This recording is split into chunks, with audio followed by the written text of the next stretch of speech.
नमस्कार दोस्तों, स्वागत है आपका हमारे चैनल पर। घड़ी में सुबह के 5 बजते ही अलार्म की कर्कश आवाज़ ने सुरभि की नींद तोड़ी। शरीर बुरी तरह टूट रहा था। कल रात घर में मेहमान आए थे और उनके जाने, बर्तन समेटने और रसोई साफ करने में रात के 2 बज गए थे। मुश्किल से 3 घंटे की नींद मिली थी। सिर में एक अजीब सा भारीपन था, जैसे कोई हथौड़े मार रहा हो। सुरभि ने करवट बदली तो पास सोए अपने पति मयंक को देखा, जो गहरी नींद में था। उसका मन किया कि मयंक को जगाकर कहे, मयंक, आज मुझसे नहीं उठते बन रहा। आज नाश्ता तुम बना लो या बाहर से मंगा लो। लेकिन ये ख्याल आते ही उसने झटक दिया। उसे अपनी सासू माँ मनोरमा जी की वो बात याद आ गई, जो उन्होंने शादी के पहले दिन कही थी। बेटा, हमारे घर में सुबह की चाय और नाश्ता घर की लक्ष्मी के हाथ का ही शुभ माना जाता है। और वैसे भी हम ससुराल वाले तुमसे कोई दहेज या पैसा नहीं चाहते। बस इतना ही तो चाहते हैं कि हमारी बहू सबको खुश रखे। सबको खुश रखना, ये 3 शब्द सुरभि के जीवन का एकमात्र उद्देश्य बन गए थे। सुरभि ने अपनी थकान को एक तरफ धकेला, चेहरे पर ठंडे पानी के छींटे मारे और एक झूठी मुस्कान ओढ़कर रसोई में दाखिल हो गई। मनोरमा जी पहले से ही पूजा घर में थी। अरे सुरभि, आज थोड़ी देर हो गई, 6:30 बज रहे हैं। तुम्हारे ससुर जी की शुगर फ्री चाय अभी तक नहीं बनी। और सुनो, आज नाश्ते में पोहा मत बनाना। मयंक के मामा जी आए हुए हैं, उन्हें आलू के पराठे पसंद है। मनोरमा जी ने घंटी बजाते हुए बिना मुड़े निर्देश दिया। जी मम्मी जी, सुरभि ने हमेशा की तरह सिर झुकाकर कहा। सुरभि एक मल्टीनेशनल कंपनी में एचआर थी, लेकिन शादी के बाद उसे समझा दिया गया था कि नौकरी करना उसकी चॉइस है, लेकिन घर संभालना उसका फ़र्ज। अगर नौकरी की जगह से घर की किसी खुशी में कमी आई तो वो नौकरी छोड़नी पड़ेगी। इसलिए सुरभि ने खुद को एक मशीन बना लिया था। 9 से 6 ऑफिस और बाकी समय आदर्श बहू। नाश्ते की टेबल पर मयंक के मामा जी, ससुर जी और मयंक बैठे थे। सुरभि गरम गरम पराठे परोस रही थी। पसीने से उसकी कुर्ती भीग चुकी थी। वाह बहू, पराठे तो अच्छे बने हैं, पर इसमें थोड़ा अनारदाना डालती तो और मज़ा आ जाता। मामा जी ने स्वाद लेते हुए नुस्ख निकाला। सुरभि का दिल एक पल के लिए बैठा। उसने इतनी मेहनत की, फिर भी खुशी में कुछ कमी रह गई। उसने तुरंत मुस्कुराकर कहा, माफ़ कीजिए मामा जी, अगली बार पक्का ध्यान रखूंगी। मनोरमा जी ने गर्व से मामा जी की ओर देखा और कहा, भाई साहब, हमारी बहू की ये बात तो हमें पसंद है। जुबान नहीं लड़ाती। हमने तो पहले ही दिन कह दिया था, हमें मॉडर्न बहू नहीं चाहिए। हमें वो चाहिए जो परिवार को जोड़कर रखे, सबको राजी रखे। सुरभि किचन में वापस गई और सिंक में पड़े बर्तनों को देखकर उसकी आंखों में आंसू आ गए। सबको राजी रखना, क्या इसका मतलब ये था कि उसकी अपनी इच्छाओं का, उसकी अपनी थकान का कोई मोल नहीं? दिन बीतते गए। सुरभि की तबीयत धीरे धीरे खराब होने लगी। उसे हल्का बुखार रहने लगा, लेकिन उसने किसी से नहीं कहा। उसे डर था कि अगर वो बीमार पड़ गई तो घर की व्यवस्था बिगड़ जाएगी और सास का चेहरा उतर जाएगा। और सास का चेहरा उतरना मतलब सुरभि अपने मिशन में फेल हो गई। दिवाली का त्यौहार नज़दीक था। मनोरमा जी ने ऐलान कर दिया कि इस बार घर की पुताई और सफाई के लिए मजदूर नहीं लगेंगे। अरे, फालतू पैसा क्यों खर्चना? सुरभि है ना, शनिवार रविवार की छुट्टी होती है इसकी, हम सब मिलकर कर लेंगे। वैसे भी बहू के हाथ की सफाई में जो बात है वो नौकरों में कहाँ? मनोरमा जी ने मयंक से कहा। मयंक ने भी हामी भर दी। हाँ माँ, सुरभि को डेकोरेशन का शौक भी है, वो कर लेगी। सुरभि को उस वीकेंड डॉक्टर के पास जाना था। उसे लगातार चक्कर आ रहे थे, लेकिन सबकी खुशी के लिए उसने अपॉइंटमेंट कैंसिल कर दिया। 2 दिन तक सुरभि सीढ़ियों पर चढ़कर जाले साफ करती रही, पंखे पोंछती रही और भारी सोफे खिसकाती रही। मयंक और ससुर जी टीवी देख रहे थे और बीच बीच में निर्देश दे रहे थे। सुरभि, वो कोना रह गया। सुरभि, जरा चाय तो पिला दो। रविवार की शाम होते होते सुरभि का शरीर जवाब दे गया। उसे 103 डिग्री बुखार चढ़ गया। वो अपने कमरे में जाकर बिस्तर पर गिर पड़ी। मयंक ने माथे पर हाथ रखा तो जल रहा था।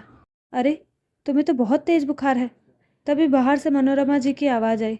सुरभि, ओ सुरभि, शाम की आरती का समय हो गया है और पड़ोस वाली गुप्ता आंटी आई है दिवाली की मिठाई देने। बाहर आ जाओ जरा। मयंक ने कमरे से बाहर जाकर कहा। माँ, सुरभि को बहुत तेज बुखार है, वो नहीं उठ पाएगी। मनोरमा जी के चेहरे पर चिंता की एक जगह एक शिकन आ गई। अरे, अभी तो ठीक थी। मेहमान बैठे हैं बाहर, अच्छा नहीं लगता बहू कमरे में पड़ी रहे। बस 5 मिनट के लिए आकर नमस्ते कर ले फिर सो जाए।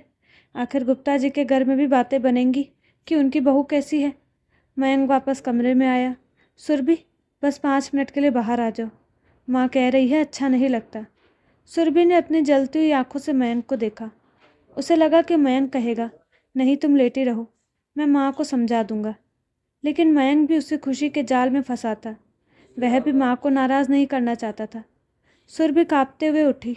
उसने ठीक से साड़ी पहनी, चेहरे पर पानी मारा और लड़खड़ाते कदमों के साथ बाहर ड्राइंग रूम में गई। नमस्ते आंटी जी, उसने हाथ जोड़कर कहा। उसकी आवाज़ में कंपन था। गुप्ता आंटी ने उसे ऊपर से नीचे तक देखा। अरे मनोरमा, तुम्हारी बहू तो बड़ी सुस्त लग रही है। त्योहार सर पर है और चेहरे पर कोई रौनक नहीं। हमारी बहू को देखो, पूरा घर चमक गया, पर मजाल है जो थकान दिखे। मनोरमा जी ने झेपते हुए कहा, हाँ वो मौसम बदल रहा है ना, तो थोड़ी नरम है, वरना काम तो बहुत करती है। सुरभि को चक्कर आ रहा था। सबकी बातें गूंजने लगी थी। सुस्त लग रही है, रौनक नहीं है, सबको खुश रखो। अचानक सुरभि की आंखों के आगे अंधेरा छा गया और वह धड़ाम से फर्श पर गिर पड़ी। सुरभि, मयंक चिल्लाया। चाय का कप सुरभि के हाथ से छूटकर गिर गया और गर्म चाय उसके हाथ पर फैल गई। अफरा तफरी मच गई। सुरभि को अस्पताल ले जाया गया। डॉक्टर ने बताया कि उसे वायरल फीवर के साथ साथ सीवियर एग्जॉशन और तनाव है। उसका ब्लड प्रेशर बहुत कम हो गया था। इन्हें आराम की सख्त ज़रूरत है। ऐसा लगता है कि महीनों से इनका शरीर और दिमाग बिना रुके काम कर रहा है। अगर अब ध्यान नहीं दिया गया तो ये डिप्रेशन में जा सकती है, डॉक्टर ने मयंक को फटकारते हुए कहा। सुरभि को होश आया तो उसने खुद को अस्पताल के सफ़ेद बिस्तर पर पाया। सामने मयंक सिर झुकाए बैठा था और मनोरमा जी और ससुर जी कोने में खड़े थे। सुरभि ने आंखें खोली। उसके मन में पहला ख्याल यही आया, आज खाने का क्या होगा। मम्मी जी नाराज़ तो नहीं होंगी। ये ख्याल आते ही उसकी आंखों से आंसू बह निकले। वो अपनी बीमारी से नहीं, अपनी इस मानसिक गुलामी से रो रही थी। मयंक ने सुरभि का हाथ पकड़ा। सुरभि, तुम ठीक हो? तभी मनोरमा जी आगे आई। उनके चेहरे पर चिंता थी, लेकिन साथ ही एक शिकायत भी। बेटा, डॉक्टर कह रहा है तुम्हें आराम चाहिए, पर देखो अपनी सेहत का ध्यान रखना भी तो तुम्हारी ही जिम्मेदारी है। अब तुम ऐसे बीमार पड़ गई तो घर कैसे चलेगा? दिवाली सर पर है। सुरभि जो अब तक चुप थी, जिसे जुबान ने लड़ाने वाली बहू कहा जाता था, आज टूट गई। वह इंजेक्शन की नली लगे हाथ के सहारे उठी और बैठ गई। मम्मी जी, सुरभि की आवाज़ कमज़ोर थी, लेकिन उसमें एक अजीब सी धार थी। सब चौंक गए। आप कहती थी ना कि ससुराल वाले बस इतना चाहते हैं कि बहू सबको खुश रखे। मैंने पूरी कोशिश की मम्मी जी। मैंने अपनी नींद छोड़ी ताकि आपकी चाय समय पर मिले। मैंने अपनी पसंद छोड़ी ताकि मामा जी को अनारदाने वाले पराठे मिले। मैंने अपना आराम छोड़ा ताकि घर साफ रहे और आप पड़ोसियों में गर्व कर सके। मैंने अपनी बीमारी छुपाई ताकि आपके चेहरे की मुस्कान न जाए। मनोरमा जी हक्की बक्की रह गई। लेकिन मम्मी जी, सुरभि की आंखों से आंसू बह रहे थे। इस सबको की गलती में मैं कहाँ थी? क्या मैं इस घर का हिस्सा नहीं थी, या सिर्फ मैं एक जरिया थी आप सबको खुश रखने का, एक मशीन जिसमें पेट्रोल की जगह बस उम्मीदें भरी जाती है? मयंक ने रोकने की कोशिश की। सुरभि, तुम अभी बीमार हो। नहीं मयंक, सुरभि ने हाथ दिखाया। आज मुझे बोलने दो। आज मैं बीमार हूँ, अस्पताल में पड़ी हूँ, तभी भी मम्मी जी को मेरी जान की नहीं, दिवाली की चिंता है। उन्हें चिंता है कि घर कैसे चलेगा। क्यों? क्या आप सबके हाथ नहीं हैं? क्या मैं मर गई तो ये घर बंद हो जाएगा? कमरे में सन्नाटा छा गया। खुशी मांग कर नहीं ली जाती और ना ही किसी को निचोड़ कर हासिल की जाती है। आप लोग चाहते थे कि मैं सबको खुश रखूं, पर आप भूल गए कि एक खाली बर्तन से किसी की प्यास नहीं बुझाई जा सकती। मैं अंदर से खाली हो चुकी हूँ मम्मी जी। मेरी अपनी खुशी मर चुकी है और जो इंसान खुद खुश नहीं है, वो दूसरों को सिर्फ खुशी का नाटक दे सकता है, असली खुशी नहीं। और पिछले 1 साल में मैं वही नाटक कर रही थी। सुरभि ने एक गहरी सांस ली। अब और नहीं, मुझे माफ़ कीजिएगा, पर अब मैं सबको खुश नहीं रख सकती। अब मैं पहले खुद को खुश रखूँगी, खुद को स्वस्थ रखूँगी।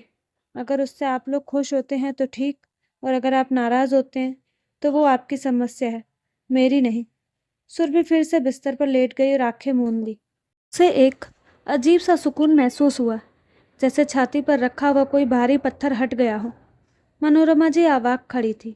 उनके पास कोई जवाब नहीं था। उनकी संस्कारी बहू ने आज उन्हें आईना दिखा दिया था। मयंक को भी अपनी गलती का एहसास हो रहा था। वो समझ गया था कि शांति बनाए रखने के चक्कर में उसने अपनी पत्नी को अकेला छोड़ दिया था।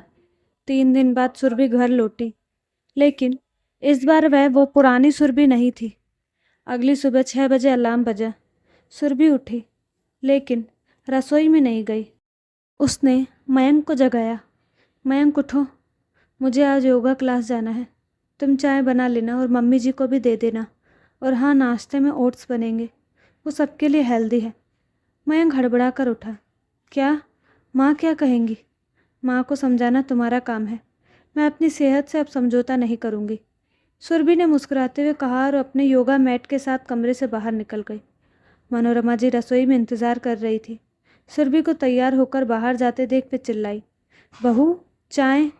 मयंक बना रहे हैं मम्मी जी, मैं 1 घंटे में आऊँगी। सुरभि ने बिना रुके जवाब दिए दरवाज़ा खोलकर बाहर की ताज़ी हवा में सांस ली। शुरुआत में घर में तनाव रहा। मनोरमा जी ने मुंह फुलाया, ताने मारे। बहू हाथ से निकल गई, मॉडर्न हो गई।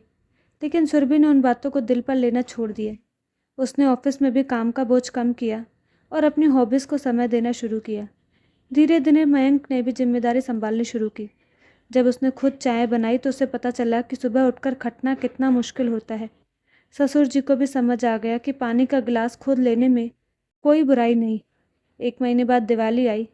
इस बार सुरभि ने अकेले काम नहीं किया।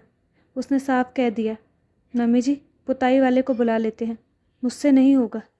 मनोरमा जी को मानना पड़ा। शाम को जब पूजा हुई तो सुरभि के चेहरे पर थकान नहीं, एक असली चमक थी। उसने मयंक का हाथ पकड़कर आरती की। उस रात मनोरमा जी सुरभि के पास आई। उनके हाथ में एक डिब्बा था।